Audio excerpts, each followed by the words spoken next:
Excellency, take your seats. We are about to start the opening ceremony. Thank you very much. Thank you for your understanding.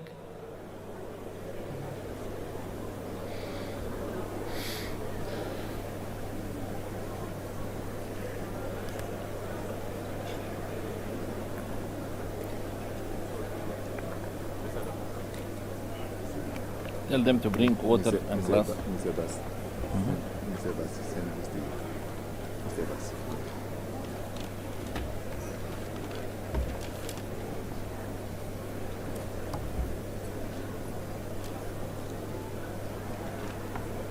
Give galang.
شرفهم لا خليهم معك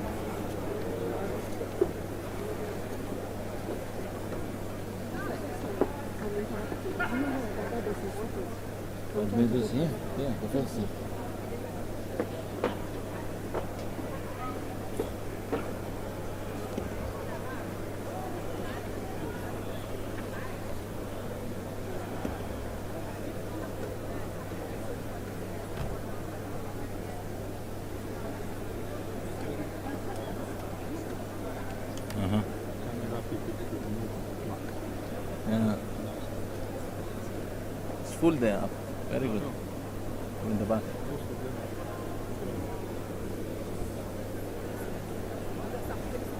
البروتوكول مع فيرستان تقول له ينزل تحت ما عنده مكان هون ورا الرؤساء.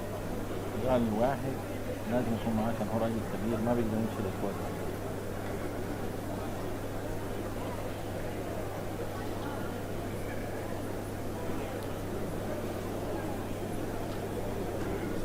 May I kindly request again, all of you, excellencies, ladies and gentlemen, we are about to start the opening ceremony, and I humbly request all of you to take your seats so that you allow us to start the opening ceremony, please. And especially, dear friends here in front of the podium, please, all of you behind,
wait here. One head of state. You forgot to say.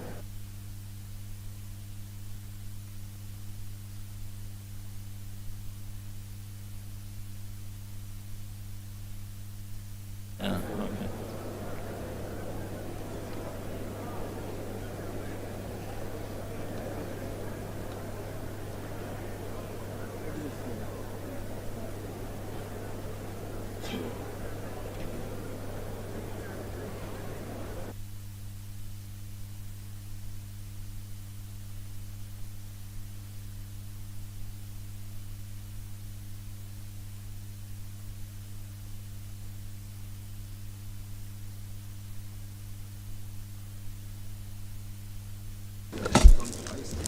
Your Excellency President Mahmoud al-Sheikh al-Azwan, President of the Islamic Republic of Mauritania and Chairperson of African Union, Your Excellency Dr. Abiy Ahmed, Prime Minister of Federal Democratic Republic of Ethiopia and host of the 38th Ordinary Session of the Assembly of the Union, Your Excellencies, Heads of State and Government, Your Excellency Mr. Musa Faki Mahamat, Chairperson of the African Union Commission, Your Excellency Mohamed Abbas, President of the State of Palestine, Your Excellency Mr. Antonio Guterres, Secretary General of the United Nations, Your Excellency Honorable Mia Montri, Prime Minister of Barbados and Chairperson of the Caribbean Community, Your Excellency Dr. Adesina Akinwumi, President of the African Development Bank, Excellencies, First Ladies, Honorable Ministers here present, Your Excellency Dr. Monique Sazabagana, Deputy Chairperson of the African Union Commission, Your Excellencies, Commissioners of the African Union Commission, Your Excellency Abdul Hassam Jacob Aziz, Deputy Secretary General of the League of Arab States, Your Excellencies, Ambassadors here present, Heads of African Union organs and regional economic communities and mechanisms, I also recognize the presence of our partners, members of the diplomatic corps, members of the press, and all distinguished delegates, all protocols observed. May I now kindly call the Excellency Chairperson of African Union to call this meeting to order. Your Excellency, you have the floor. Thank you.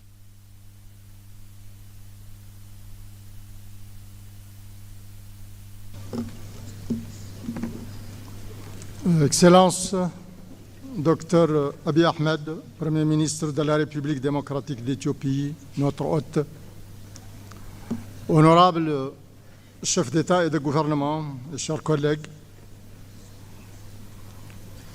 Excellence Moussa Faki Mohamed, président de la Commission de l'Union africaine, je souhaite une chaleureuse bienvenue à tous les chefs d'État et de gouvernement et les hauts représentants des États membres et à nos distingués invités. Je voudrais aussi exprimer notre appréciation pour votre présence. Je suis heureux de déclarer ouverts les travaux de la 38e session ordinaire de la conférence de l'Union africaine. Et pour commencer, mesdames et messieurs, je vous invite à vous lever pour observer une minute de silence à la suite de la disparition d'un grand combattant pour la liberté, Monsieur Samu Nujoma, père fondateur de la Namibie. Donc je vous remercie.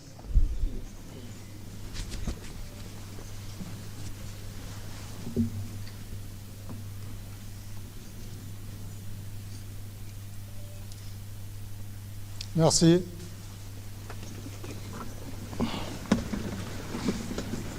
Je souhaite maintenant inviter le protocole de la Commission à nous décliner le déroulement de la cérémonie d'ouverture.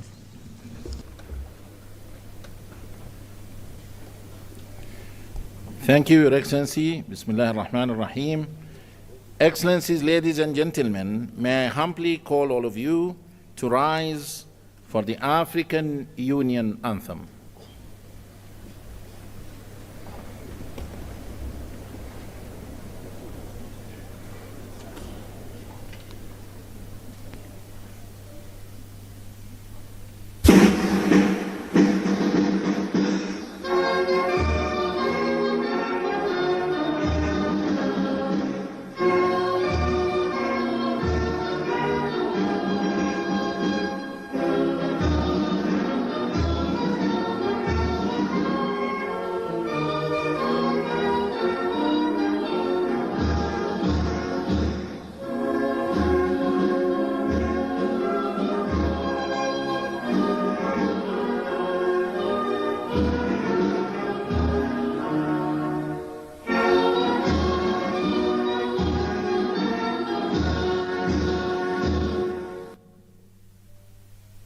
Thank you.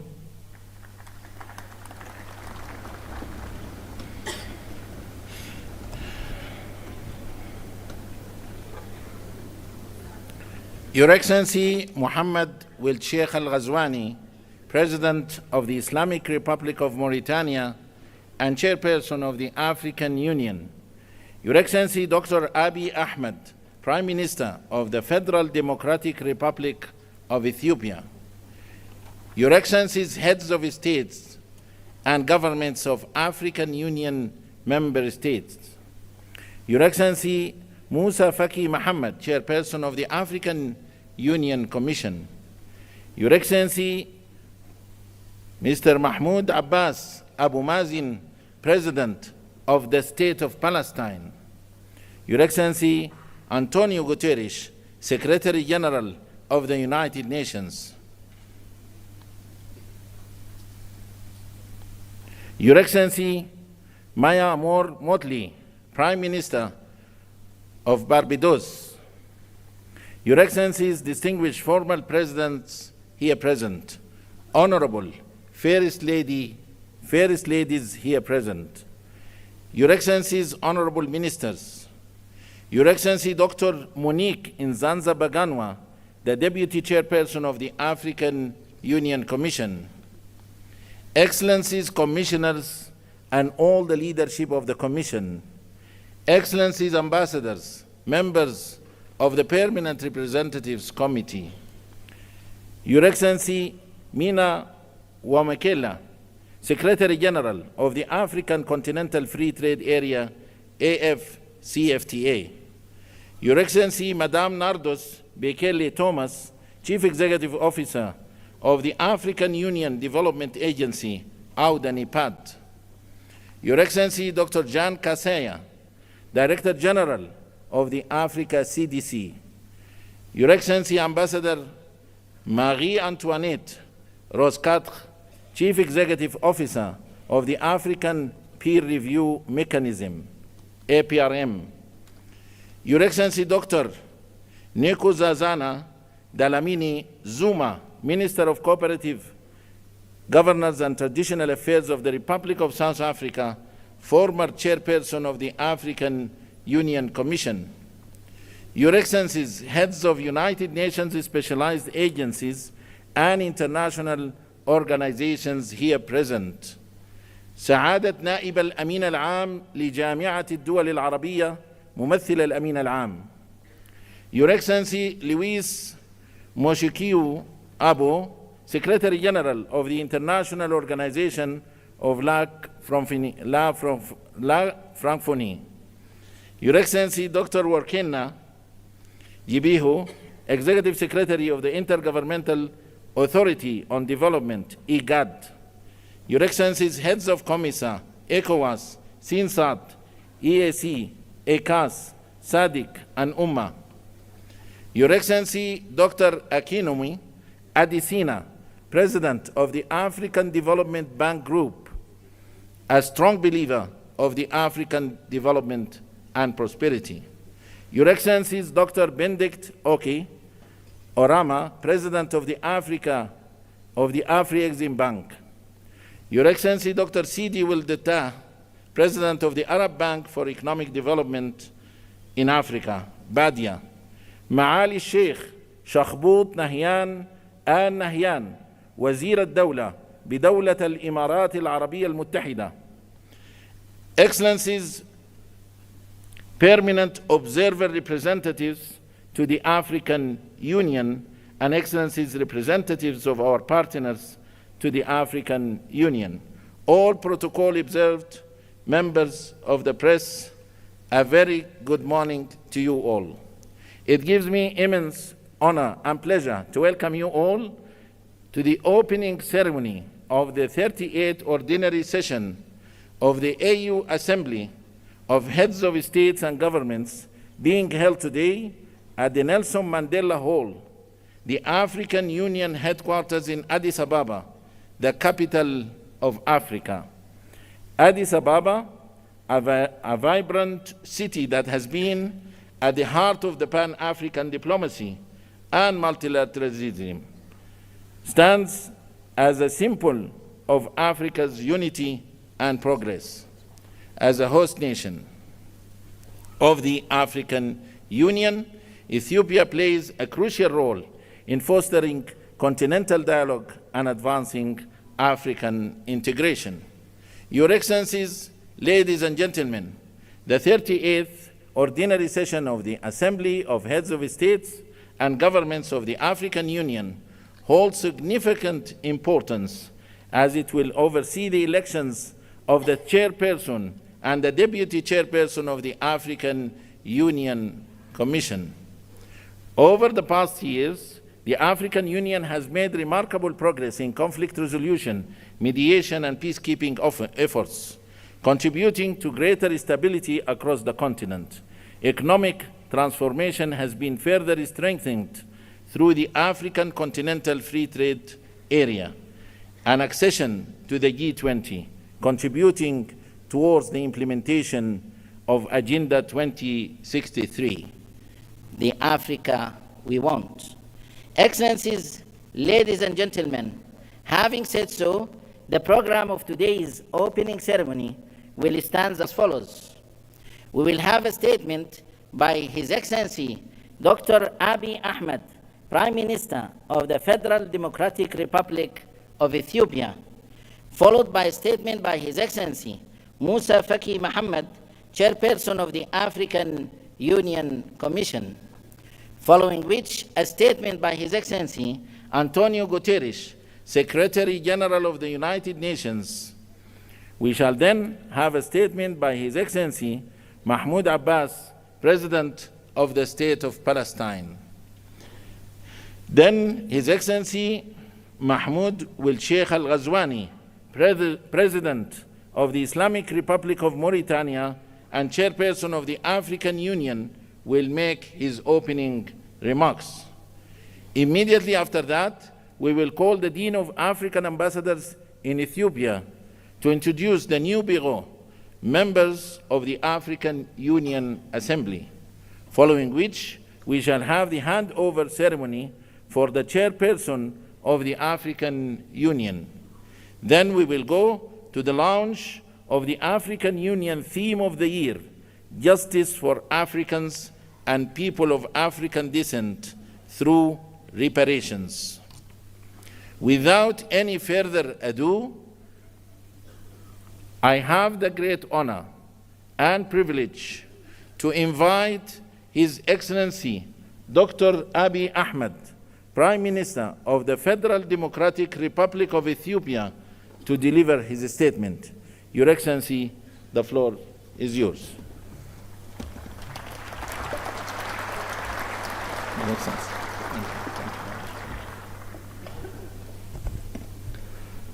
Your Excellency, President Mohammed Ould, outgoing Chairperson of the African Union, Your Excellency, Excellencies, Heads of State and Government, Your Excellency Musa Faki Mohammed, outgoing Chairperson of the African Union Commission, Your Excellency Antonio Guterres, Secretary General of the United Nations, distinguished ministers, ambassadors, diplomats, ladies and gentlemen. Welcome to Ethiopia, the cradle of Pan-Africanism and a proud champion of African unity and freedom.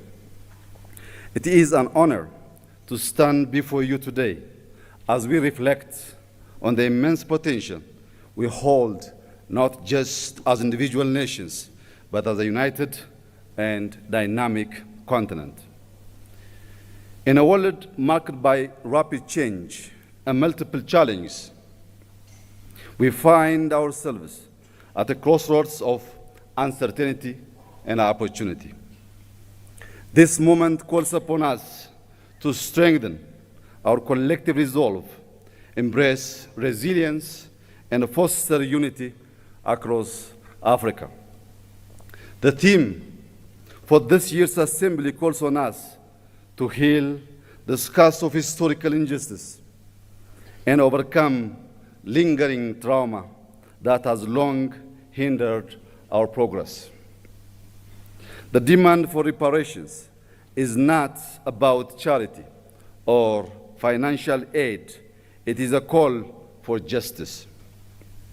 It seeks to restore the dignity of millions and heal the deep scars of poverty, inequality, and discrimination. It demands an end to the systematic exploitation of our wealth, resources, and opportunities. It also calls for a transformative process that acknowledges past harms and takes bold steps to right the wrongs caused upon us, upon society across the continent. Thank you. Thank you.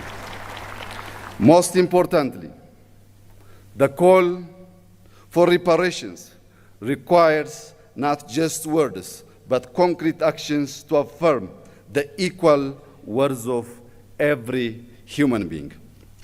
Excellencies, ladies and gentlemen, to achieve lasting peace, justice, and prosperity, we must rise above the geopolitical tensions and the historical divisions imposed upon us by colonial borders.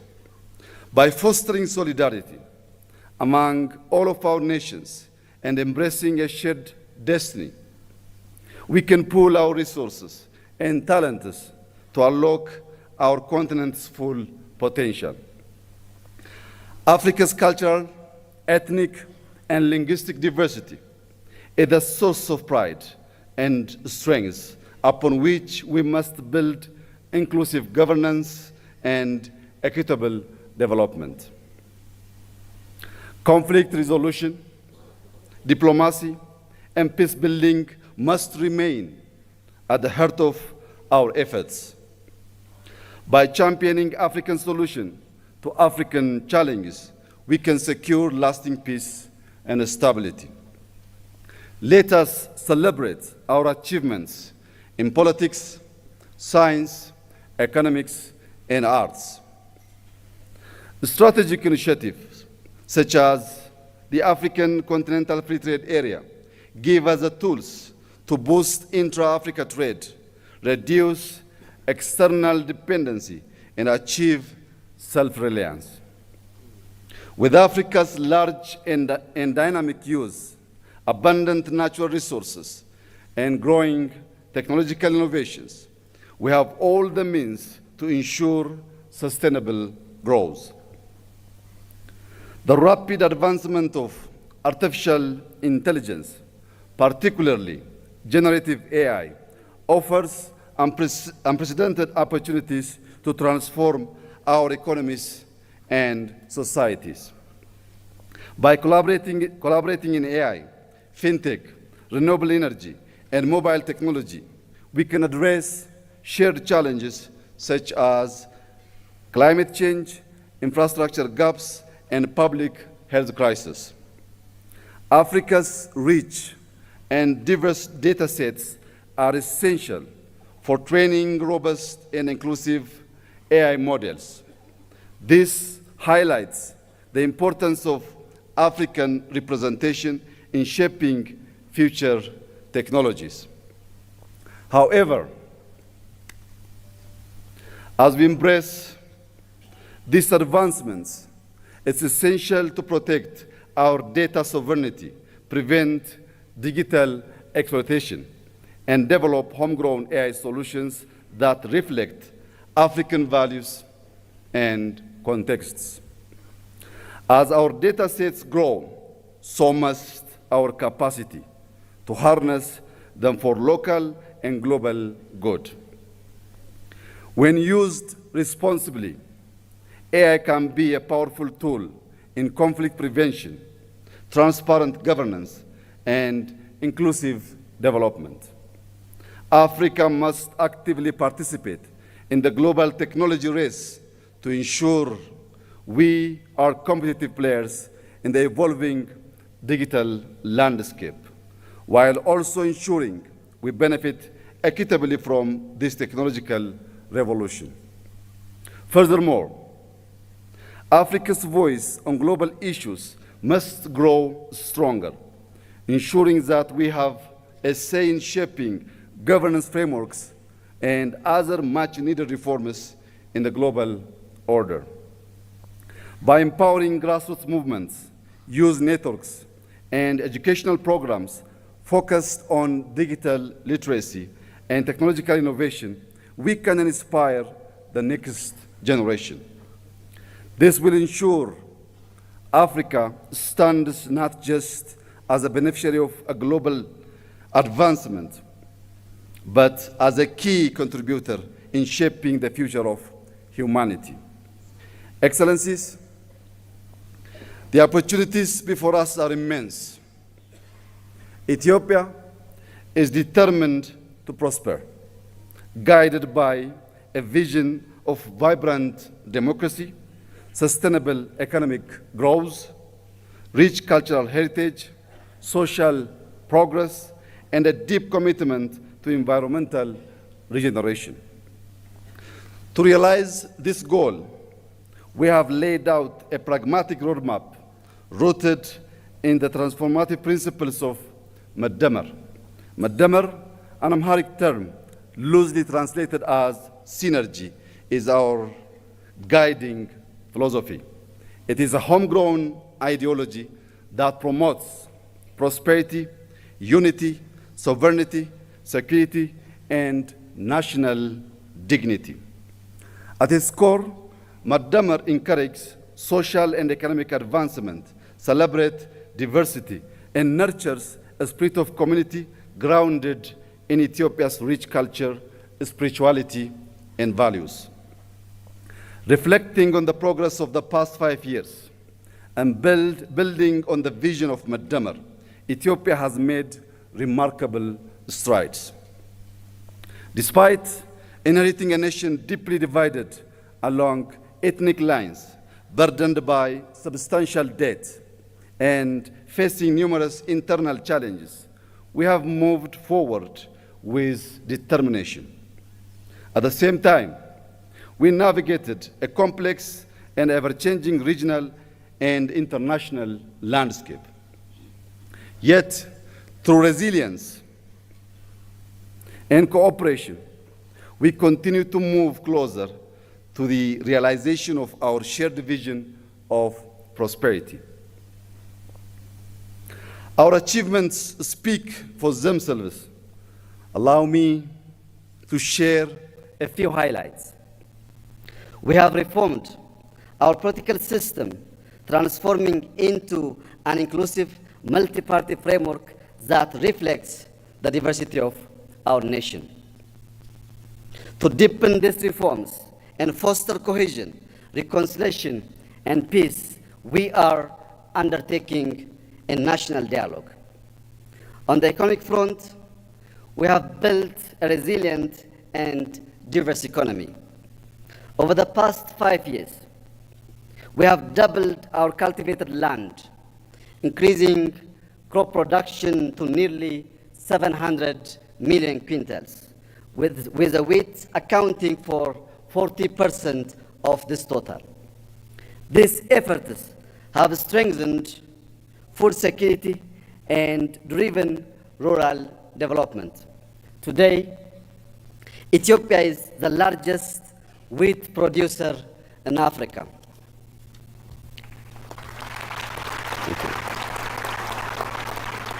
Thank you. Through collective efforts, we have reduced external debt by over 50%, double both GDP and GDP per capita, and tripled government revenue in 5 years, with an 8.1% growth reported in the most recent fiscal year. Across the country, our major cities are evolving into dynamic, culturally rich, and sustainable hubs. In education, we have established 40,000 kindergartens and primary schools to boost early childhood education. Additionally, we have launched a program to train 5 million coders to strengthen our digital economy.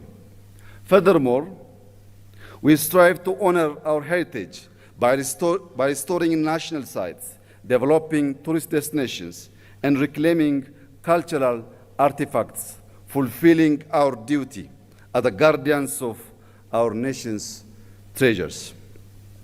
These accomplishments reflect the unwavering spirit and resilience of the Ethiopian people and underscore our firm commitment to advancing Ethiopia's future.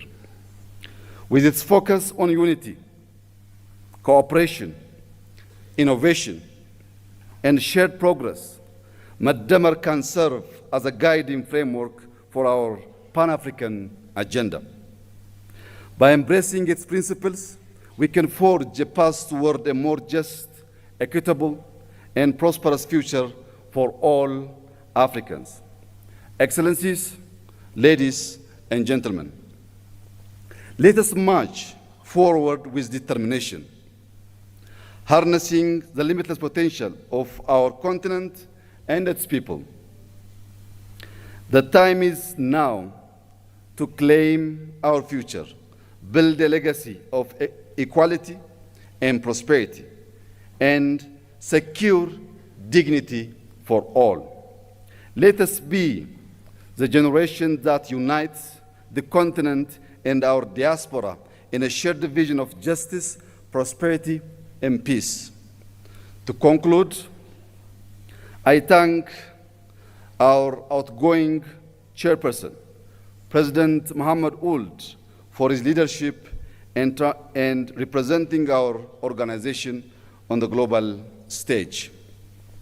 Allow me to also warmly congratulate our newly chairperson, President Joe Lorenzo, and wish him success during his tenure. I would also like to take a moment to express my heartfelt gratitude to His Excellency Musa Faki Mohammed for his exemplary leadership as chairperson of the African Union Commission over the past 8 years.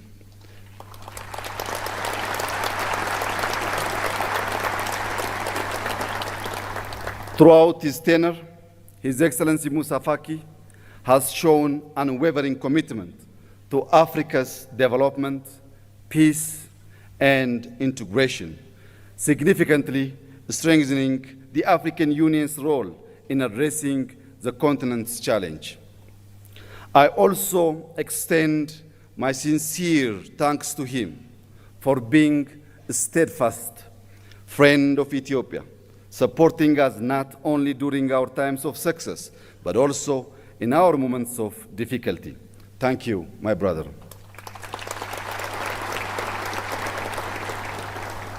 As we bid farewell to His Excellency Musa Faki, it is with great pleasure that I extend a warm welcome to our incoming chairperson of the African Union Commission here in Ethiopia. I am confident that under his leadership, we will continue to make great strides toward achieving our collective goals. I wish him every success during his mandate. Thank you for your attention, and I wish us all a fruitful summit. God bless Ethiopia. God bless Africa. I thank you.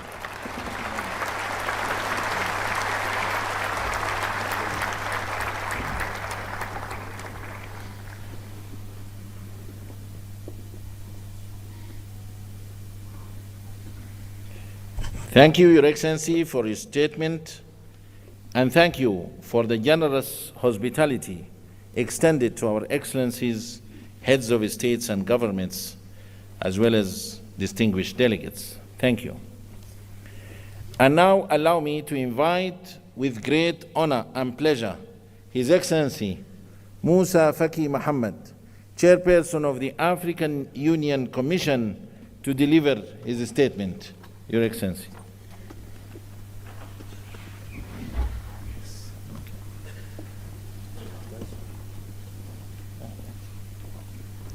Excellences, Monsieur Mohammed Ould Cheikh Al-Ghazouani, Président de la République islamique de Mauritanie, Président en exercice de l'Union africaine,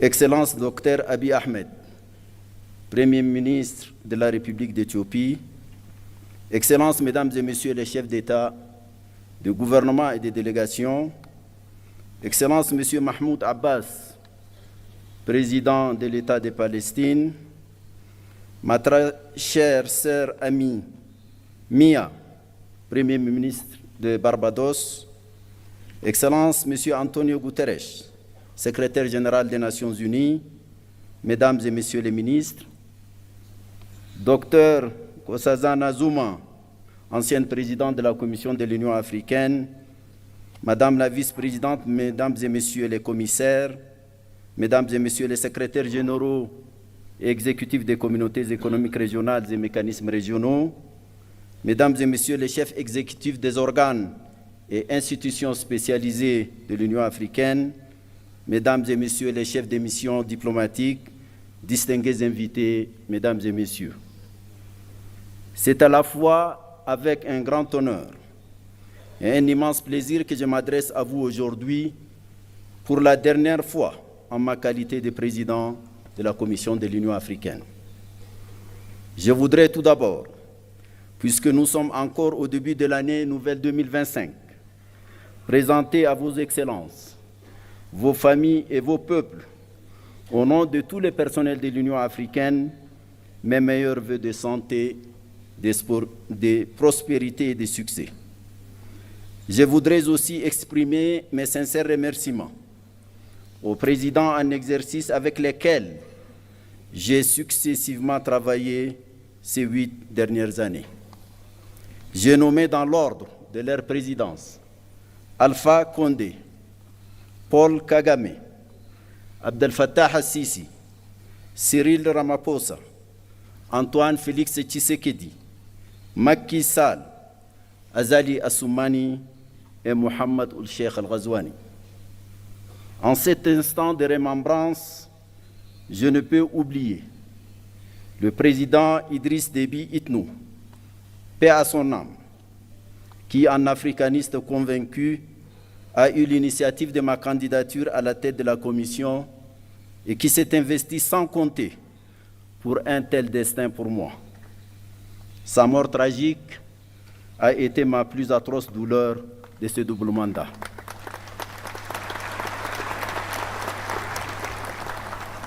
Excellences, Mesdames, Messieurs, 8 ans se sont écoulés depuis mon élection fin janvier 2017 comme président de la Commission de l'Union africaine.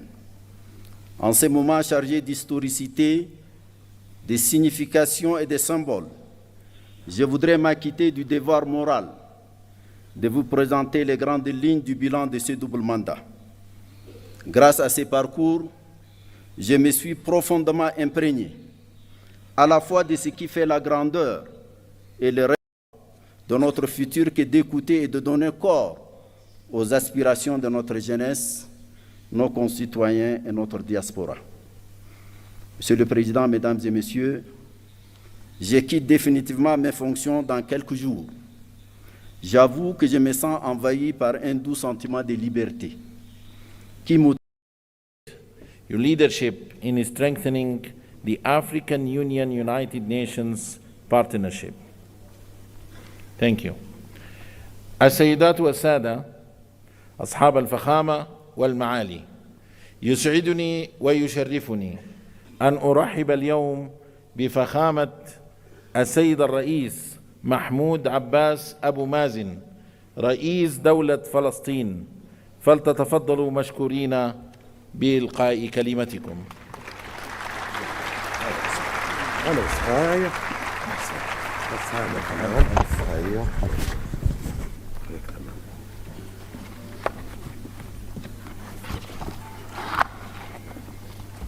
بسم الله الرحمن الرحيم. فخامة الرئيس محمد ولد الغزواني رئيس جمهورية موريتانيا، رئيس القمة الإفريقية، دولة رئيس الوزراء الأثيوبي السيد آبي أحمد، معالي السيد محمود سفكي رئيس مفوضية الاتحاد الإفريقي، معالي السيد أنطونيو غوتيريس الأمين العام للأمم المتحدة، أصحاب الفخامة والمعالي الحضور الكريم، السلام عليكم ورحمة الله وبركاته. نود في البداية أن نقدم التهنئة لفخامة الرئيس جواو لورينسو رئيس. كما يطيب لي أن أجدد الشكر لإخوتي رؤساء الدول والحكومات الإفريقية على ما شرفوني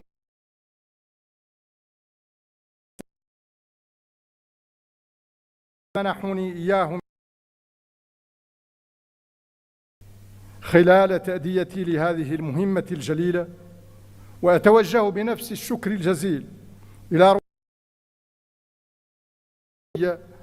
الذين حضروا بدعوة منا ليشاركونا هذا الحدث السنوي الهام في بداية سنة 2025 التي تؤشر لحقبة تحمل الكثير من الشكوك والقلق والتساؤلات.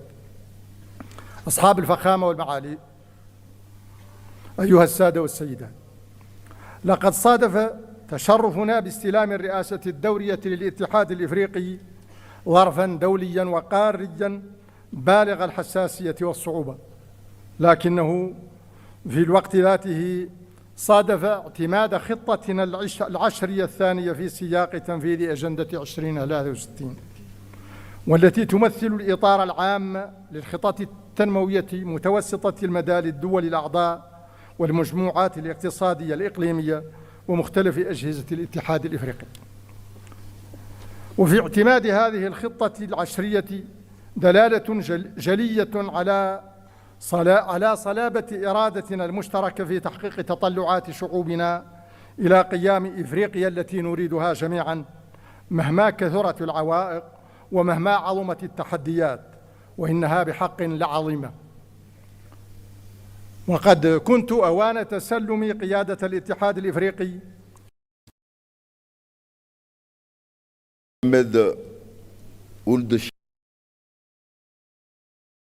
président en exercice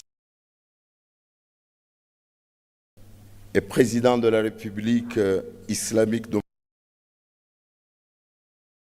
Excellence, Monsieur Abiy Ahmed, Premier ministre de la République fédérale démocratique, Excellence, Messieurs et Madame les chefs d'État de l'Union africaine, Excellence, Messieurs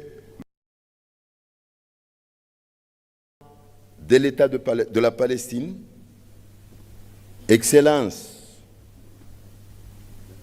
Madame la première vice-présidente de la République de Barbados,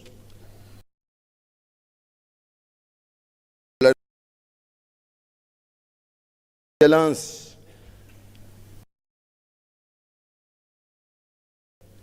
Secrétaire général des Nations Unies, Excellence, Monsieur Moussa Faki Mahamat, Président de la Commission de l'Union africaine, Excellence, Monsieur le Secrétaire général adjoint de la Ligue des États arabes,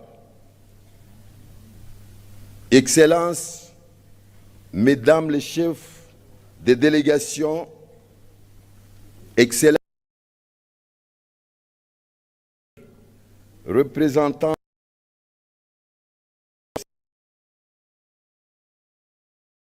Excellence,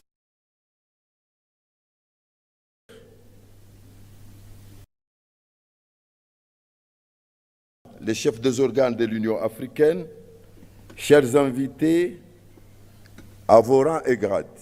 Assalamu alaikum wa rahmatullahi wa barakatuh.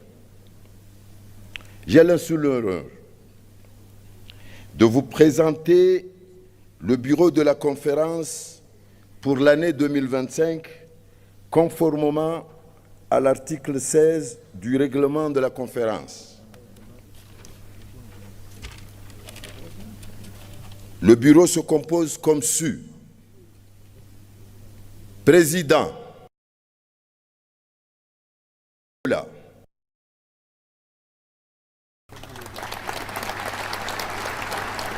Premier vice-président,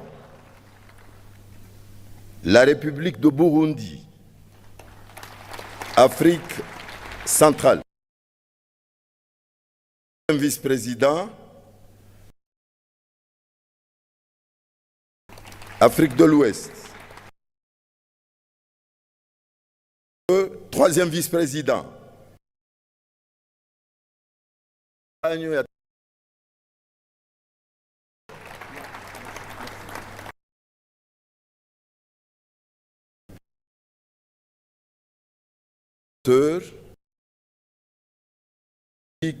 Islamique de Mauritanie, l'Afrique du Nord. Tel a été proposé pour votre approbation et je vous remercie.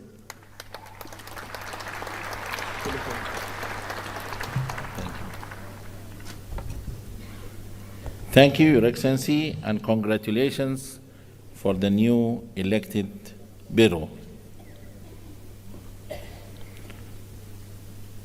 I have the honor now to invite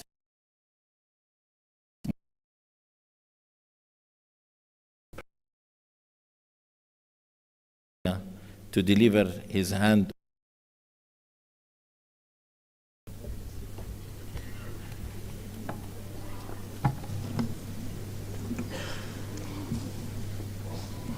Je voudrais remercier mes chers collègues chefs d'État et de gouvernement, membres de la conférence, de m'avoir porté à la tête de l'Union africaine comme président en exercice au titre de l'année 2024-2025. Durant cette période, nous avons ensemble œuvré à faire avancer l'agenda du développement et de l'intégration de l'Afrique. Je tiens à vous remercier pour le soutien et vous remercier pour l'accompagnement sans faille qui ont contribué au succès de la Mauritanie et de l'Afrique dans l'exécution de cette noble tâche. Et je vais vous demander de me permettre maintenant d'inviter mon frère, le président João Lourenço, pour la passation du témoin et lui souhaite beaucoup de succès et de réussite. Je vous invite, Monsieur le Président. Thank you, Your Excellency. And now I have the honor to welcome His Excellency João Manuel Lourenço, President of the Republic of Angola, the new chairperson of the African Union, for the handover ceremony in the high table. You are welcome, Your Excellency.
Okay, thank you.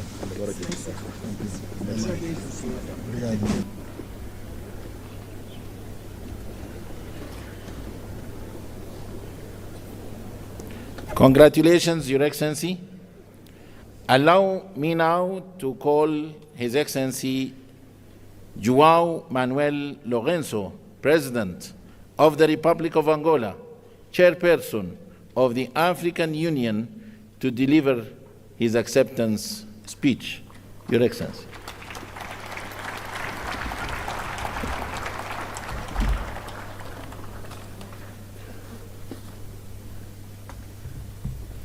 Your Excellency.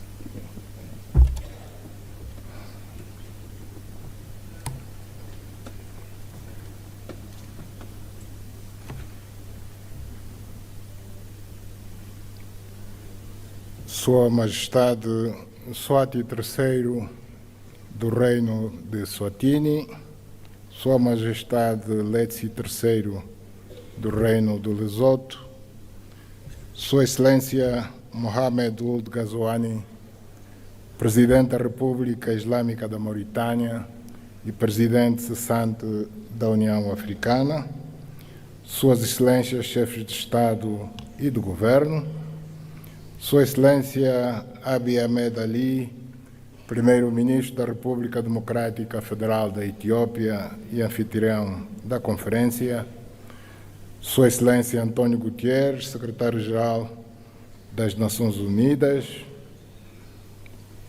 Suas Excelências representantes de chefes de Estado e do Governo, Sua Excelência Moussa Faki Mahamat, Presidente da Comissão da União Africana, membros, Sua Excelência Presidente Mahmoud Abbas, Presidente da Autoridade Palestina, nosso convidado de honra, excelentíssimos membros do corpo diplomático acreditado em Addis Abeba, Excelências, minhas senhoras, meus senhores. Gostaria de manifestar a minha mais profunda gratidão à Sua Excelência Abiy Ahmed Ali, Primeiro-Ministro da República Democrática Federal da Etiópia, e ao povo etíope, por uma vez mais, tal como ocorre no mês de fevereiro de cada ano, albergarem a sessão ordinária da conferência da mais importante organização do continente africano, pela calorosa recepção e excepcional hospitalidade reservada a todas as delegações desde a nossa chegada a este belo país.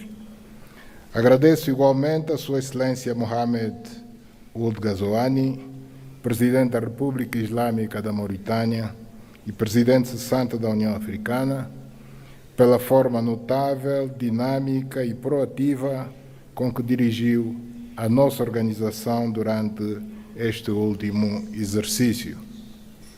Foram desenvolvidas durante o seu mandato ações que contribuíram de forma apreciável para a realização dos principais objetivos definidos pela nossa organização para o ano que terminou, como o de se apostar na construção de sistemas educativos pujantes, de modo a permitir o acesso à educação de qualidade a todos os cidadãos africanos, tendo em vista a melhoria do desempenho do continente a nível global, em conformidade com os objetivos preconizados na Agenda 2063 da União Africana e com os da Agenda 2030 das Nações Unidas. Vossa Excelência deixa-nos um grande legado, cabendo-nos a responsabilidade de trabalhar no sentido de valorizar e potenciar ao máximo o trabalho por si realizado, pelo que conto para este efeito com o apoio e experiência do Sr. Presidente e o dos outros Estados-membros da União Africana, de modo a que a República de Angola possa levar por diante uma presidência que vá ao encontro das expectativas dos cidadãos do nosso continente e ajude a acrescentar mais um passo no caminho que percorremos para se alcançar o objetivo do desenvolvimento socioeconômico de nossos países, a concretização da Agenda 2063 no quadro de todas as ações e esforços que empreendemos para construir a África que queremos. Os meus agradecimentos estendem-se a cada Estado-membro da União Africana, especialmente aos da África Austral, região onde estamos inseridos, pela confiança depositada em Angola para presidir neste ano de 2025 a União Africana, numa altura em que o nosso continente se depara com imensos problemas ligados à paz e segurança, que constituem um fator de bloqueio a todas as iniciativas e ações que procuramos levar a cabo em benefício do desenvolvimento das nossas nações. Como é do conhecimento de todos, é a primeira vez que a República de Angola assume esta importante responsabilidade de conduzir os destinos do nosso continente nos próximos 12 meses, o que me levará a olhar com atenção para os principais problemas de África e colocar ao serviço da nossa organização a nossa experiência na busca de soluções para as questões relativas à paz e segurança e cuidar da implementação pelos Estados-membros das políticas econômicas e sociais que promovam o progresso e o desenvolvimento do nosso continente. Tem para nós um significado muito especial o facto de assumirmos a presidência pro tempore da União Africana neste ano 2025, em que Angola comemora 50 anos da sua independência nacional. Excelências, minhas senhoras, meus senhores, no decurso desta conferência serão debatidas questões de grande relevo para a organização, funcionamento e crescimento da União Africana, bem como para a operacionalização de um modo prático da questão relativa à justiça para os africanos e os afrodescendentes por meio de reparações, que constitui o lema escolhido para este ano e também o que Angola elegeu para a sua presidência, que está centrado na importância do investimento nas infraestruturas como fator de desenvolvimento da África. A conjugação destes dois aspectos pode levar-nos a construir um canal de comunicação e de diálogo com os nossos parceiros internacionais que os faça compreender a importância e vantagem de cooperar com uma África desenvolvida, industrializada, com capacidade para superar a fome, a pobreza, a miséria e o desemprego, reduzindo assim a probabilidade de conflitos armados e de imigrantes ilegais junto às suas fronteiras. Teremos a oportunidade de abordar estas questões na 4ª Conferência Internacional sobre o Financiamento para o Desenvolvimento, a ter lugar em Sevilha, Espanha, de 30 de junho. All the way from home to another home to join us in today's launch. May I now invite you, Your Excellency, to come to the podium and address this august assembly. I thank you.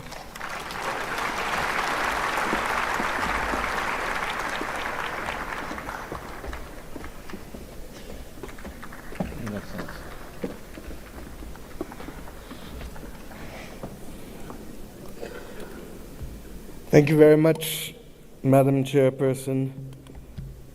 Your Excellencies,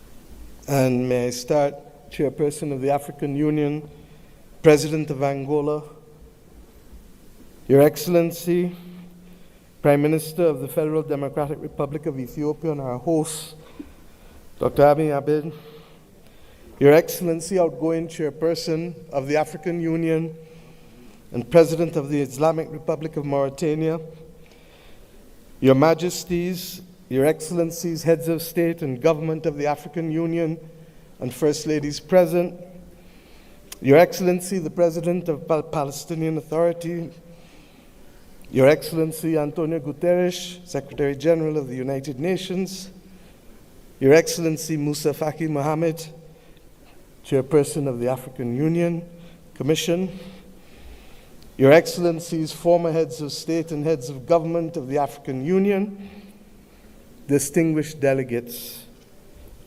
ambassadors, and guests all. I stand here clothed in the spirit of the battles of Adwa, conscious that it was that battle within 24 hours that shook the confidence of the powers of Europe but inspired the people of Africa and the children of the African diaspora that good would prevail over evil and light over darkness, but only in the context of our unity. I stand here conscious that it was that battle that forged the beginnings of Pan-Africanism that eventually led to the movement for independence and the destruction of the colonial powers to give us not full development and power, but the first steps of political independence.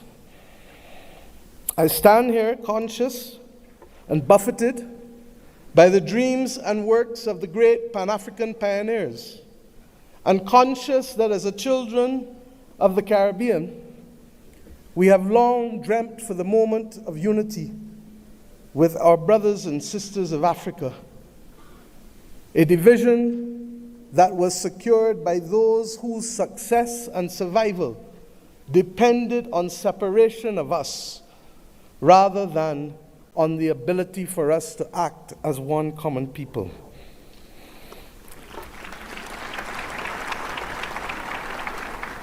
Our relationship, you can say, was embryonic, but regrettably, as long as it has been and as related as we have been, it has been sporadic. And it is up to us as the children of independent states to determine whether the history of separation shall be our future or whether the spirit of Adwa can be our inspiration to confront the challenges of a new world.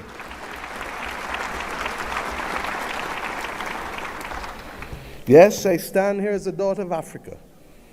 I stand here equally as a proud Prime Minister of Barbados, a country which is the first landmass that you reach after you leave this great continent of Africa. A country which became a hub for the wrong reasons, but today I come to Ethiopia to share with you in the Africa Union that we can be a hub now for the right reasons between our two peoples.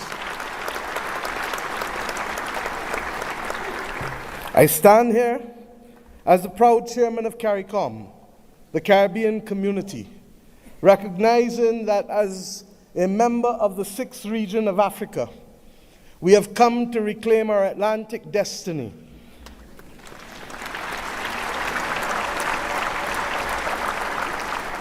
We have come to ensure that the very futures of our people are different and will not once again be determined by a middleman who will ensure that the Middle Passage is one that sees our people at the bottom of the ocean's floor of the Atlantic or in the fields of the plantations of the Caribbean,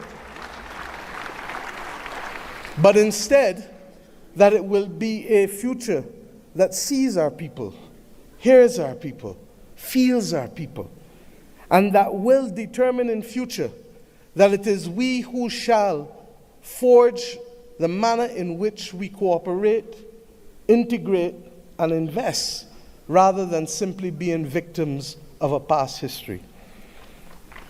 I stand here equally as the chair of the V20, 70 countries across the world that are climate vulnerable, 40% of whom come from this great continent of Africa, recognizing that it is only through unity that we can confront the existential crisis of our generation, that of the climate crisis. The Secretary General of the United Nations has already laid out, ably so, many of the iniquities that we continue to face in spite of political independence.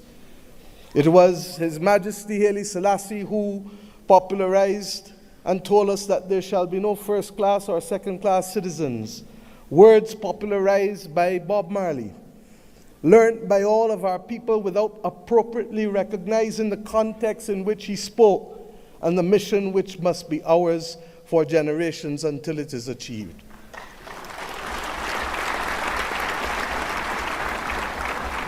He told us that there would be war if there were first-class and second-class citizens. He told us that there would be war if the color of our skin was more significant than the color of our eyes. And we see here in the continent the continued descent into conflicts born out of ethnicity differences, born out of a mad grab for resources, not invariably for our own benefit, but for the benefit of others who seek to use our people as pawns in the determination of their own future. But we stand here as proud people, and we have enough among ourselves to know the difference between right and wrong, and to forge a future that is not for a few, but for the many. Indeed, as the world confronts the climate crisis, it is the poorest of the poor who remain the most vulnerable to floods and droughts and hurricanes. It is the poorest of the poor, and soon to be the middle of the middle, who will no longer be able to access insurance and therefore to be able to forge ahead with development if we do not make changes. We have examples of a partnership that have worked for us, not just from the spirit of Adwa and the conquests and the rise of the Pan-Africanist movement in our history, but within recent times. During the COVID-19 pandemic, it was the African Union, under the leadership then of President Ramaphosa, and with the assistance of Dr. Tedros of the WHO, that recognized that the Caribbean, which was being marginalized by denial of access to basic therapeutics, basic medical equipment, to vaccines, that we should not be left as pariahs on the global landscape, but that our brothers and sisters in Africa would bring us through the Africa Medical Supplies platform to be able to ensure that we could secure for our own people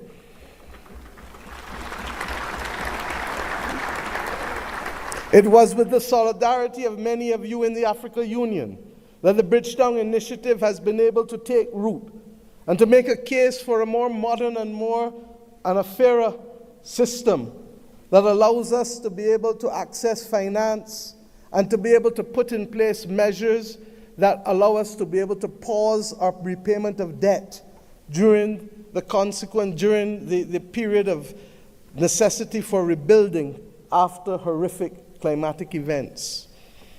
We have seen how partnership helps us.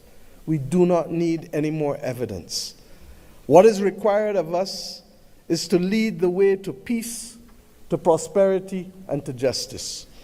And the reparations which we call for the international community to be able to recognize, first and foremost, with that which we ask from each of our children.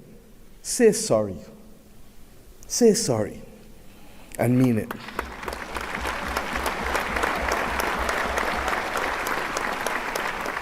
And after you say sorry, recognize that the future of the world is not possible without the stability of Africa and its diaspora. For as long as hypocrisy and double standards remain, it will be impossible to secure stability and peace in any nation across the earth. The reparations that we call for, beyond sorry, must be for fair access and development and compensation, because we each started the journey of independence with a chronic deficit. A deficit of resources, a deficit of fairness, a deficit of opportunity. And it is up to us, many of us in the second and third generation of independence, to be able to frame out fairly in a mature conversation what those reparations must look like if we are to attain justice and to inspire the young people of this world that good must always prevail over evil. But it is not only the reparations that we ask from the international community, because we ourselves must repair the damage that was foisted on us. The notion that transit visas, begging for them, must be the lot of our people in order to move across this world cannot be something that gives us satisfaction.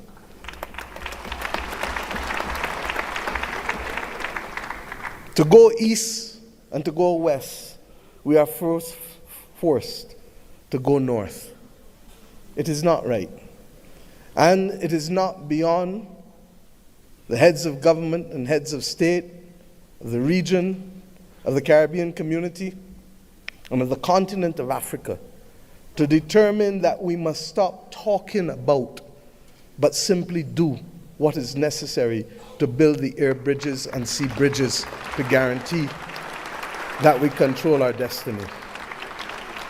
I ask us to reflect on this because it is this simple act, apart from our music and our culture and our food, that will guarantee that it is not simply heads of government and heads of state that will meet in Accra or Bridgetown, but it is ordinary people who will be able to trade and to move from the closest point of Dakar to the closest point of Bridgetown, to be able to open up the opportunities that technically ought to be available not just simply through the Africa Free Trade Area or the CARICOM single market and economy, but through the combined opportunities provided by both. I ask us equally to recognize that in an era where AI is threatening to redefine what humanity can do and even if we can survive, that it is not ours to be the victims once again of technology as we were with gunpowder, but it is for us to help shape the future of the world, because more often than not it is Africa and its people who have brought the humanizing forces to bear on civilization. And if we are to be the cradle of civilization, then we are to be the protectors of people and planet, of humanity as we go forward. And some watching on may say, how? And I say, how not? How not does a continent that has 40% of the world's minerals not be in charge of helping to secure the destiny and stability of the planet? How not does the numbers of our two communities, who constitute a third of the world's states, not act in singular purpose to forge the kind of world that we want, and to be able to ensure that the institutions that deny access to us, to hear our voices as reflective of the continent and of the small island developing states of the world, how do we not secure that admission, which is not only just, but a moral imperative if the world is to have stability in this 21st century? My friends, I ask you, how do we not secure this victory when 1 in every 5 and possibly 1 in every 4 persons on the planet will come from this continent and its diaspora? Those who lead today have a moral imperative, not just to our citizens in our own countries, but above all else, to unity. The spirit of Adwa demands of us that we recognize that even in the face of the greatest technology being foisted upon us, that we can rise and win if we act in unity. This has been a message not given by our generation alone, but by previous generations of African and Caribbean leaders. But we ask ourselves, why does it elude us? And the answer comes not from outside, but only from within. When I speak of the USA with affection, I do not only want to speak of that which is known in the Americas. I want to speak about that which ought to have been possible if the 1884 Berlin talks did not take place. The possibility of the United States of Africa, which is as diverse as India, which is as diverse as China in terms of ethnicity and language and religion, but which is entirely possible if we see not ourselves first, but we see the unity of ourselves together. This may be the cry of a naive and romantic daughter of Africa. But if that is the case, I prefer to die being a naive and romantic daughter of Africa than one who is cynical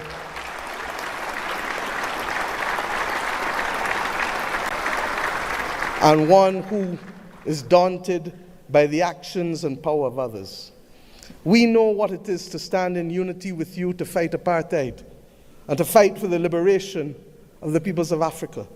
For when President Castro stood to send people from his own country to Southern Africa to free your people, it was in my own country that the planes refueled, ensuring that that battle was possible.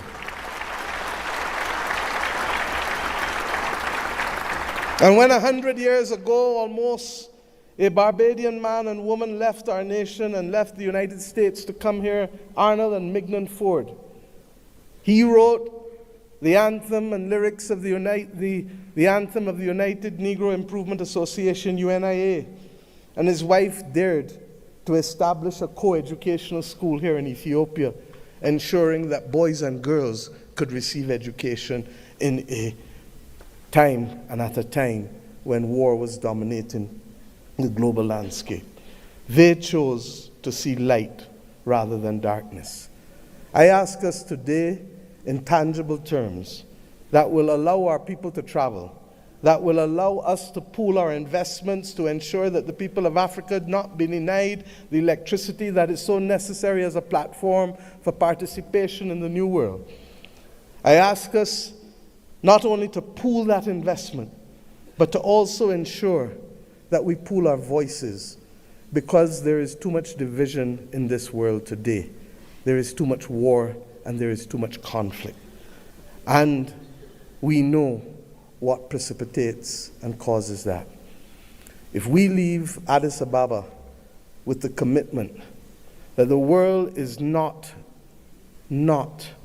going to be safe without a prosperous and stable Africa, then we understand what is the moral imperatives we must undertake in each of our countries to secure that unity of purpose and to secure ultimately the saving of the people and planet. I ask you today to recognize that, and I thank Prime Minister Abiy Ahmed for agreeing that the first in-face summit of CARICOM and the Africa Union should take place here in Addis Ababa on the 7th of September of this year of our Lord.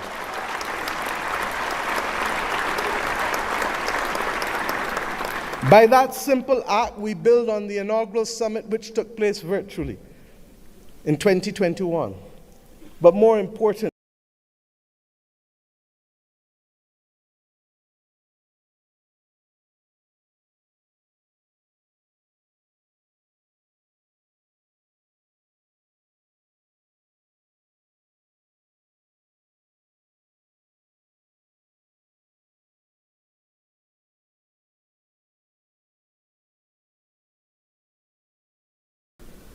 and may I start, Chairperson of the African Union, President of Angola, Your Excellency, Prime Minister of the Federal Democratic Republic of Ethiopia, and our host, Dr. Abiy Ahmed, Your Excellency, outgoing Chairperson of the African Union and President of the Islamic Republic of Mauritania, Your Majesties, Your Excellencies, Heads of State and Government of the African Union, and First Ladies present, Your Excellency, the President of the Palestinian Authority, Your Excellency Antonio Guterres, Secretary General of the United Nations, Your Excellency Musa Faki Mohammed, Chairperson of the African Union Commission, Your Excellencies, former Heads of State and Heads of Government of the African Union, distinguished delegates,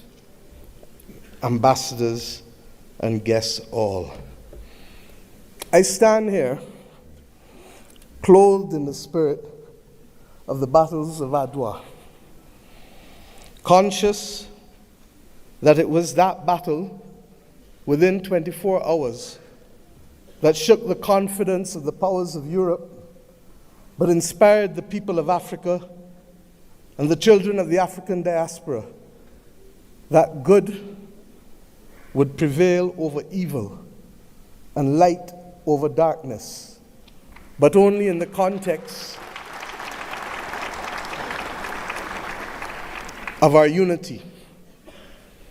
I stand here conscious that it was that battle that forged the beginnings of Pan-Africanism that eventually led to the movement for independence and the destruction of the colonial powers to give us not full development and power, but the first steps of political independence.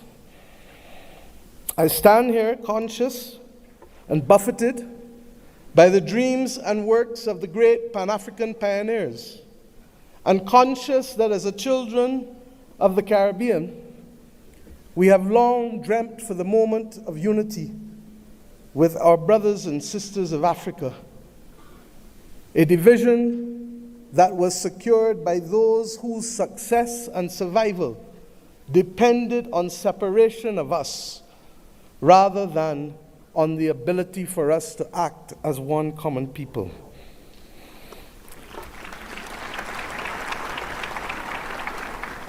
Our relationship, you can say, was embryonic. But regrettably, as long as it has been and as related as we have been, it has been sporadic.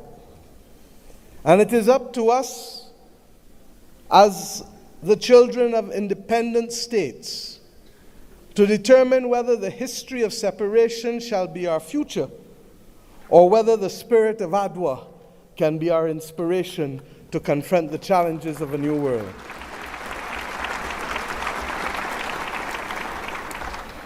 Yes, I stand here as a daughter of Africa. I stand here equally as a proud Prime Minister of Barbados, a country which is the first landmass that you reach after you leave this great continent of Africa, a country which became a hub for the wrong reasons. But today I come to Ethiopia to share with you in the Africa Union that we can be a hub now for the right reasons between our two peoples. I stand here as the proud chairman of CARICOM, the Caribbean community, recognizing that as a member of the 6th region of Africa, we have come to reclaim our Atlantic destiny.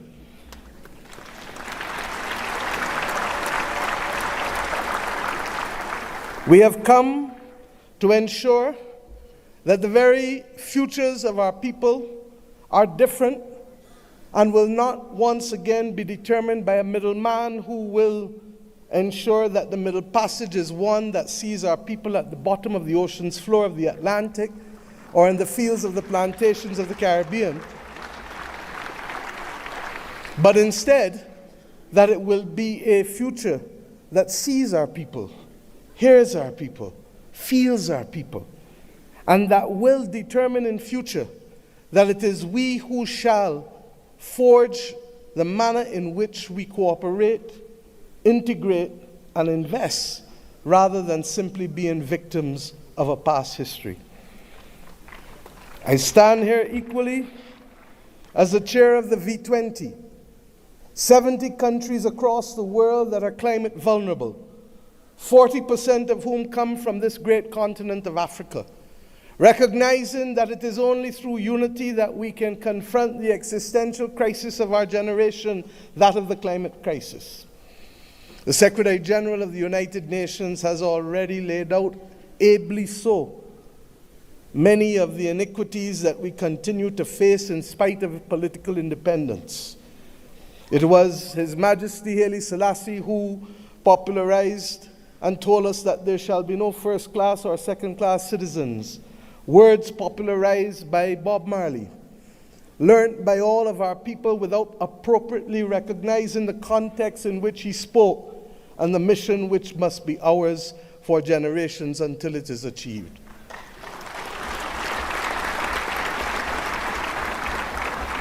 He told us that there would be war if there were first-class and second-class citizens.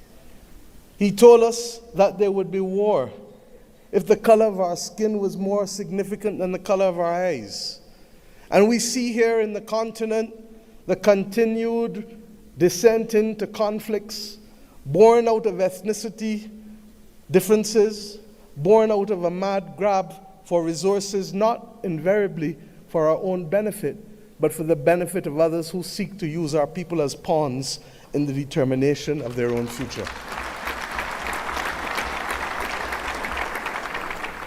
But we stand here as proud people, and we have enough among ourselves to know the difference between right and wrong, and to forge a future that is not for a few, but for the many.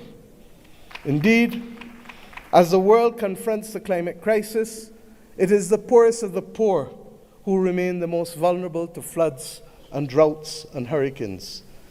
It is the poorest of the poor, and soon to be the middle of the middle, who will no longer be able to access insurance and therefore to be able to forge ahead with development if we do not make changes. We have examples of a partnership that have worked for us, not just from the spirit of Adwa and the conquest and the rise of the Pan-Africanist movement in our history, but within recent times. During the COVID-19 pandemic, it was the African Union, under the leadership then of President Ramaphosa, and with the assistance of Dr. Tedros of the WHO, that recognized that the Caribbean, which was being marginalized by denial of access to basic therapeutics, basic medical equipment, to vaccines, that we should not be left as pariahs on the global landscape, but that our brothers and sisters in Africa would bring us through the Africa Medical Supplies platform to be able to ensure that we could secure for our own people.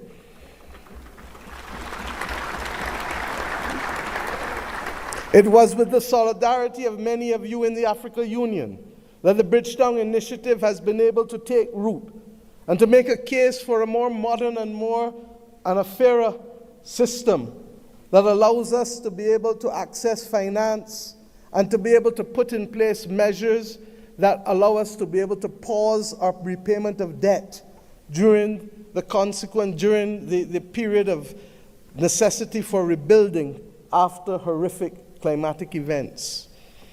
We have seen how partnership helps us.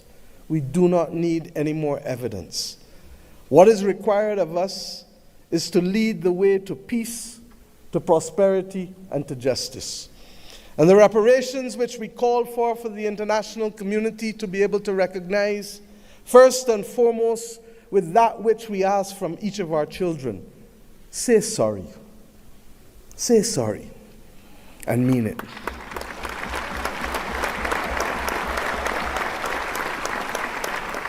And after you say sorry, recognize that the future of the world is not possible without the stability of Africa and its diaspora.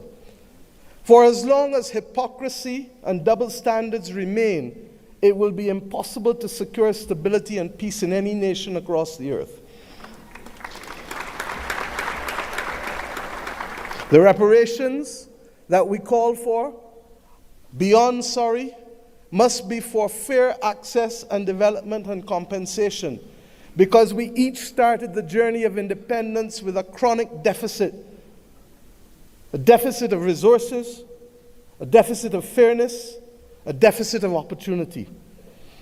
And it is up to us, many of us in the second and third generation of independence, to be able to frame out fairly in a mature conversation what those reparations must look like if we are to attain justice and to inspire the young people of this world that good must always prevail over evil. But it is not only the reparations that we ask from the international community, because we ourselves must repair the damage that was foisted on us. The notion that transit visas, begging for them, must be the lot of our people in order to move across this world cannot be something that gives us satisfaction.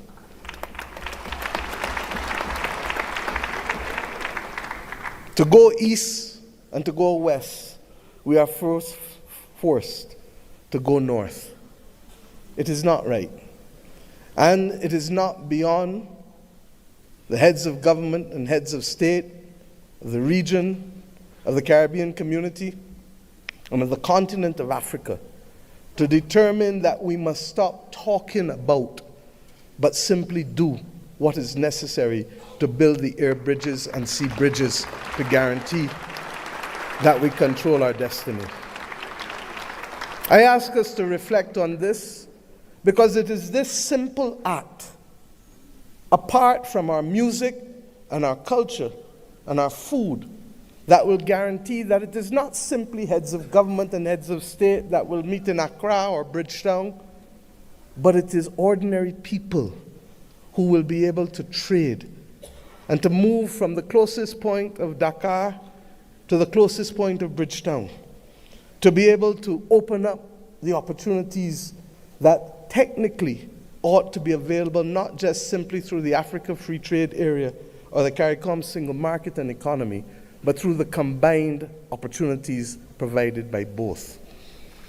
I ask us equally to recognize that in an era where AI is threatening to redefine what humanity can do and even if we can survive, that it is not ours to be the victims once again of technology as we were with gunpowder, but it is for us to help shape the future of the world, because more often than not it is Africa and its people who have brought the humanizing forces to bear on civilization.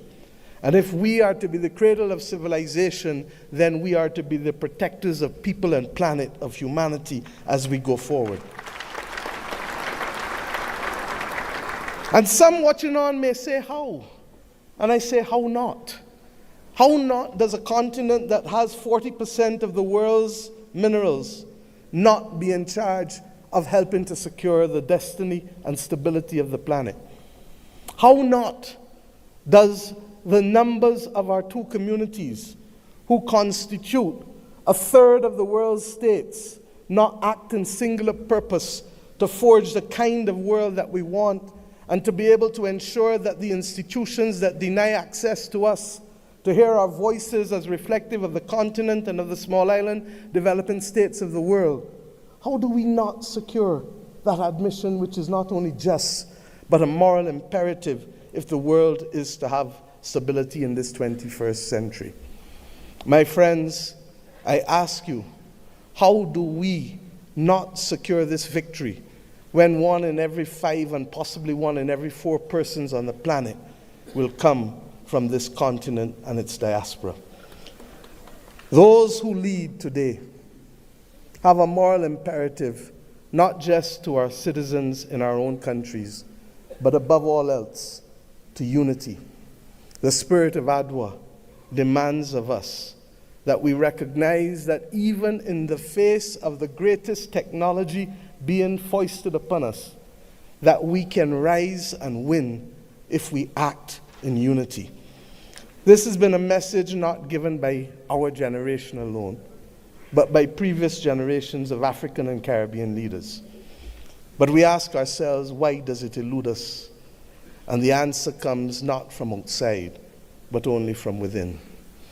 When I speak of the USA with affection, I do not only want to speak of that which is known in the Americas.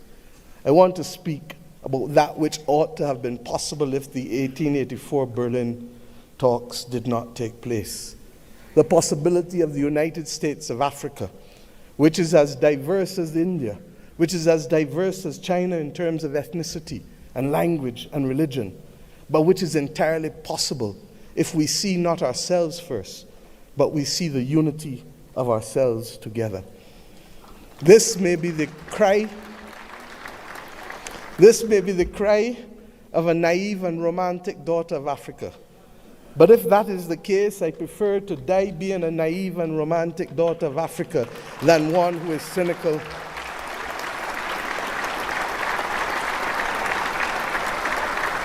and one who is daunted by the actions and power of others. We know what it is to stand in unity with you to fight apartheid and to fight for the liberation of the peoples of Africa. For when President Castro stood to send people from his own country to Southern Africa, global African diaspora, to advance the reparations movement, this conference reaffirmed the urgent need for comprehensive reparatory justice and laid the foundation for stronger advocacy and policy frameworks. It provided a platform for dialogue on the financial, cultural, and social restitution necessary to address the enduring effects of slavery and colonialism. The outcomes of this conference served as a guiding pillar for our collective efforts moving forward. The 2025 AU theme of the year is therefore a call to galvanize efforts towards reparatory justice. It is an appeal to ensure that the dignity, rights, and well-being of Africans and their descendants are fully restored. Reparations involves not only financial compensation, but also restitution, rehabilitation, and guarantees of non-repetition for the abuse of fellow human beings. It is also about truth-telling, historical accountability, and the restoration of agency to those who have been marginalized for centuries. Your Excellencies, ladies and gentlemen, the call for reparations, while including, extends beyond financial redress to encompass addressing structural inequalities, ensuring educational and economic opportunities, reclaiming cultural heritage, and amplifying the voice of Africa and the diaspora communities on the global stage. Achieving justice requires multi-stakeholder collaboration. Today's pre-launch event serves as a crucial platform for concertedly rolling out constructive consultation, dialogue, and partnership. We welcome the participation of AU member states, regional economic communities, the global African diaspora, civil society organizations, academia, the private sector, and international partners in this transformative endeavor. The African Union Commission, in collaboration with key partners, have developed a concept note and revised the roadmap to guide the implementation of the reparations agenda. This initiative will further the aspirations of Agenda 2063, fostering an Africa that is self-reliant, just, and inclusive. Through this launch, we seek to, among other things, mobilize political will and commitment towards reparatory justice and racial healing, present and discuss the roadmap for implementing the 2025 theme of the year, foster partnerships among AU member states, diaspora communities, and like-minded international allies, engage stakeholders in resource mobilization efforts to support reparations initiatives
Regarde-moi.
you.